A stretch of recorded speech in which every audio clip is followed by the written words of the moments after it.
El médico me dijo, los resultados no coinciden con ninguno de sus hijos, y en ese instante 30 años de mi vida se evaporaron. No fue un grito, no fue un llanto, fue un silencio tan profundo que sentí que el aire ya no entraba en mis pulmones. Recuerdo que aferré el volante con tanta fuerza que mis nudillos se pusieron blancos, y el informe médico se arrugó en mi mano como si pudiera deshacer la verdad con solo apretarlo. El sol del mediodía golpeaba el parabrisas, pero yo sentía frío, un frío que venía del pecho y se extendía hasta las puntas de los dedos. Incluso el reloj del auto marcaba las 3:17 de la tarde, y ese número quedó grabado en mi memoria como el minuto en que mi mundo se partió en dos. Hoy te cuento una historia real que me pasó a mí, una historia que durante más de 30 años llamé familia, orgullo y propósito de vida, sin imaginar que todo estaba sostenido por una mentira tan grande que terminó rompiendo mi identidad por completo. Lo cuento ahora porque hay verdades que llegan cuando ya no hay forma de volver atrás, y porque jamás pensé que el amor más puro que sentí, el de padre, estuviera atravesado por un engaño mantenido durante décadas. Me casé convencido de que había formado un hogar sólido.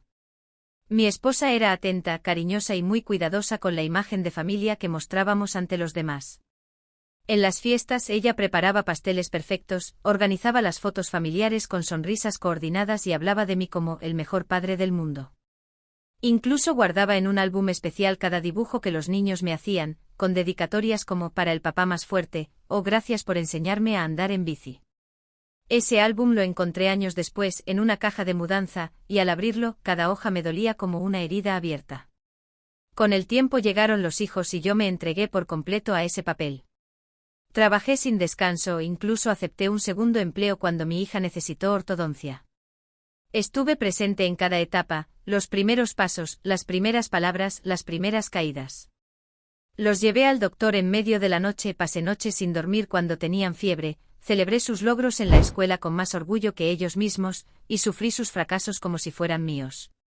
Para mí ser padre no era un título, era mi razón de vivir. Incluso dejé de jugar fútbol los domingos para no perderme sus partidos. Les di todo lo que creí que merecían, y lo hice con el corazón abierto. Jamás dudé de ellos. Los vi nacer, a mi hijo mayor en un parto de 12 horas, donde estuve al lado de mi esposa, sosteniéndole la mano, repitiendo, ya viene, ya viene. A mi hija en una cesárea de emergencia, donde el médico me puso a mi hija recién nacida en los brazos antes de que siquiera la limpiaran. Recuerdo su olor, su piel arrugada, sus ojos cerrados, y como me dijo la enfermera, mire cómo se aferra a usted, ya lo reconoce. A mi hijo menor en una madrugada fría de invierno, cuando nevaba y la carretera estaba helada, y yo manejé con las manos sudorosas, rogando que llegáramos a tiempo. Los cargué en mis brazos recién nacidos, los envolví en mantas que yo mismo había comprado con mi primer sueldo de ese mes, los llevé a casa en un auto que apenas podía mantener, pero que tenía asientos para niños instalados con esmero. Los acompañé a la escuela, les hice tareas, les enseñé a montar en bicicleta, a pescar, a respetar a los demás. Recuerdo que a mi hijo mayor le enseñé a pescar en un lago a 2 horas de casa, y cuando sacó su primer pez, gritó de emoción y corrió a abrazarme, mojado hasta los huesos. A mi hija le enseñé a montar en bici sin rueditas, corriendo detrás de ella, sosteniéndola hasta que soltó el manubrio y gritó, papá, mira. A mi hijo menor le leí cuentos todas las noches durante 7 años, hasta que se durmió la última vez con el libro aún en la mano. Los vi crecer y convertirse en adultos con sueños propios, opiniones formadas y caminos elegidos. Los años pasaron entre rutinas, responsabilidades y sacrificios que nunca cuestioné. Como cualquier matrimonio largo hubo discusiones, silencios y cansancio, pero nada que me hiciera sospechar que detrás de esa vida aparentemente normal se escondía una traición tan profunda. Con el paso del tiempo hubo detalles que me incomodaban sin que pudiera explicarlos. Comentarios sueltos, fechas que no terminaban de cuadrar, historias del pasado que mi esposa evitaba tocar. Una vez mi hijo mayor, a los 14 años, tuvo que donar sangre para un compañero. El hospital llamó, señor, el tipo sanguíneo de su hijo no es compatible con el suyo, ni siquiera en la escala básica, ¿está seguro de que es suyo? Mi esposa se rió y dijo, claro que es suyo. Los tipos sanguíneos saltan generaciones, doctor, no se preocupe. Y yo, tonto de mí, asentí. Otra vez en un partido de fútbol, un padre me dijo, tu hijo se parece a fulano, el de la ferretería, ¿no crees? Mi esposa se puso pálida, pero al instante dijo, es el color del pelo de mi abuela, de la rama materna. Lo creí. Porque quería creer. Incluso cuando mi hija a los 10 años, dijo que su amiga tenía el mismo color de ojos que el hijo de la vecina, y que todos decían que se parecían mucho, mi esposa la regañó por hablar tonterías. Incluso llegó a decirle a mi hija, no repitas lo que escuchas en la calle. Nuestro papá es único.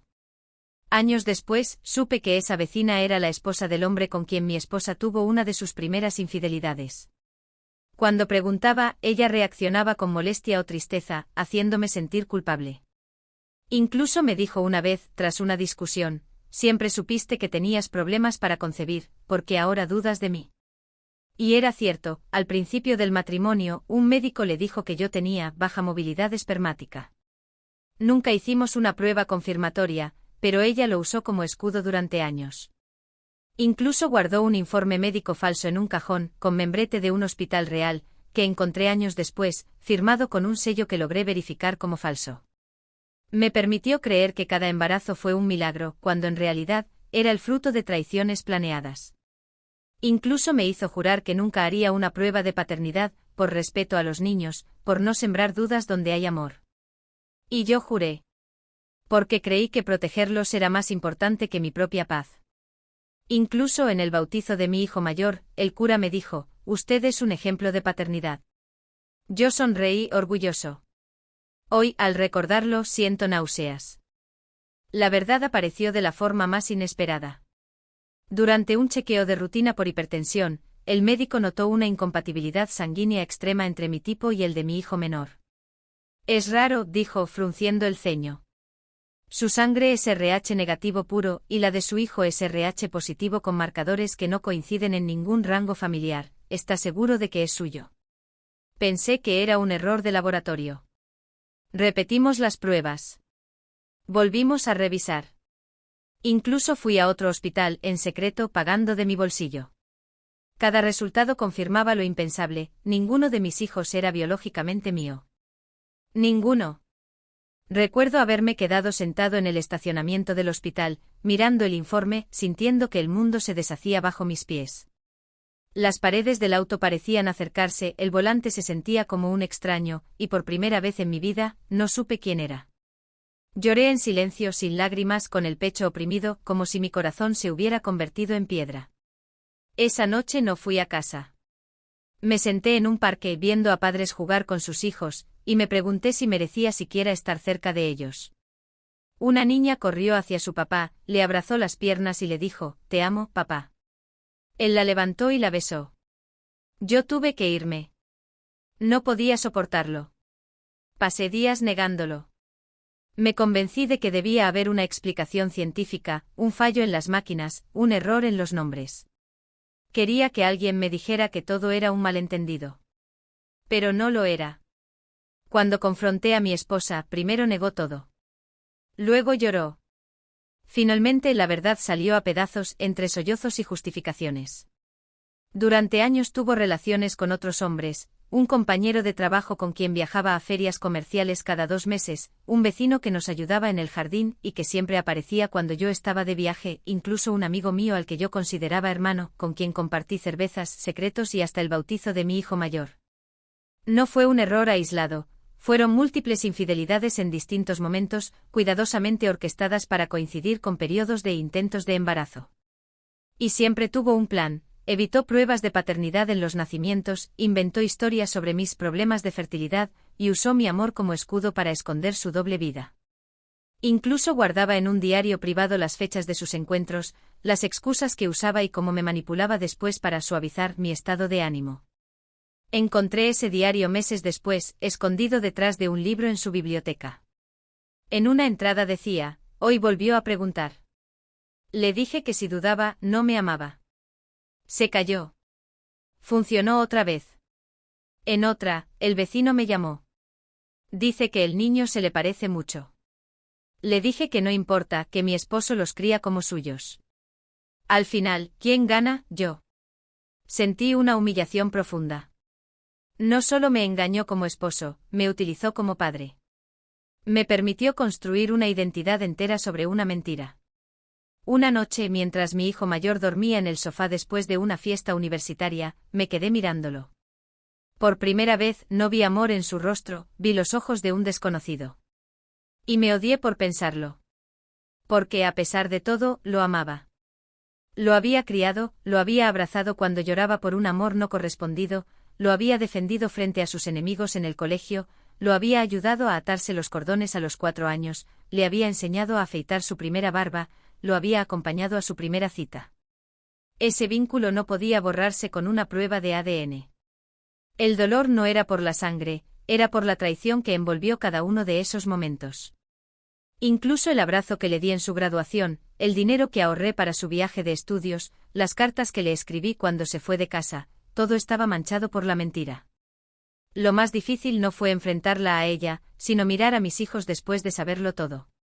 Cuando les conté, la reacción de mi hija me rompió el alma: tú eres mi papá. Siempre lo serás. El otro es solo un nombre en un papel. Tú me enseñaste a leer, a no tener miedo de la oscuridad, a pelear por lo que quiero. ¿Quién más podría ser mi papá? Pero mi hijo menor, el más joven, se fue de casa y buscó a su padre biológico, el vecino del jardín. Hoy vive con él. No lo culpo. Solo lamento que su vida tuviera que partirse en dos por una mentira que ni él ni yo elegimos. Mi hijo mayor, después de meses de silencio, me escribió una carta: gracias por ser el papá que elegí, no el que me dio el azar. Con el tiempo entendí que la sangre no borra los años de amor, pero tampoco justifica una mentira tan cruel. Mi esposa no solo destruyó el matrimonio, destruyó la confianza y la estabilidad de toda una familia. Eligió su comodidad sobre la verdad, y el precio fue devastador. Se fue de casa, se mudó a otra ciudad, y ahora vive con uno de sus amantes, el compañero de trabajo. Nunca pidió perdón. Solo dijo: al menos no los abandoné. Tú seguiste siendo su papá, ¿no? Como si eso justificara décadas de engaño. Hoy sigo adelante con cicatrices que no se ven. Sigo pagando la universidad de mi hija, aunque ya no vivo con ella. Sigo preguntándome quién soy sin la historia que creí mía. Pero también aprendí algo fundamental: criar a un hijo te convierte en padre, aunque el mundo diga lo contrario.